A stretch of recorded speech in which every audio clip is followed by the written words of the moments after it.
ભારતમાં ધર્મ આ જ બની ગયો છે કે સિંદૂર જો અહીંથી અહીં સુધી લગાવો તો આ થશે અને અહીંથી અહીં સુધી લગાવો તો આ થશે. મેં જોયું એ સ્ત્રી તેમની પાસે બેઠી હતી. બોલી કે છોકરો નથી થતો. પેલા બોલ્યા અહીં આવ સેંથો બતાવ. બોલ્યા આજ તો તું બસ અહીંથી લઈને આટલું જ કરે છે, અહીં સુધી કર્યા કર પૂરું. છોકરો થઈ ગયો. જા, આ ભારતનો ધર્મ છે. સિંદૂર ક્યાં સુધી આ ભારતનો ધર્મ છે? આ ધર્મ છે કે નહીં? પ્રમાણ એ છે કે જો તે સ્ત્રી સિંદૂર ન લગાવે તો તમે કહેશો કે આ અધાર્મિક છે. આ જ કહેશો ને. જો ધર્મનો સંબંધ સત્ય સાથે હોય તો અધાર્મિક તેને કહો ને જે સત્યમાં નથી જીવતો. પણ જે સત્યમાં નથી જીવતો તેનાથી આપણને કોઈ મતલબ નથી. આપણે કહીએ છીએ કે સત્યમાં જીવો કે ન જીવો, પરંપરાનું પાલન કરો તો તમે ધાર્મિક કહેવાશો. ક્યારેય તમે કોઈ જૂઠા માણસને કહ્યું છે કે તું અધાર્મિક છે? નહીં કહો.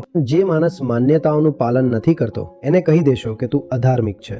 જેની જિંદગી કલ્પનાઓ પર ચાલી રહી છે, ધારણાઓ પર ચાલી રહી છે, એને અધાર્મિક કહેવાય. પણ આપણું ઊંધું છે. જે જેટલું વધારે પરંપરા અને માન્યતા આ બધા પર ચાલી રહ્યો છે, અંધશ્રદ્ધાનું પાલન કરી રહ્યો છે, તેને આપણે કહીએ છીએ કે તે ધાર્મિક છે.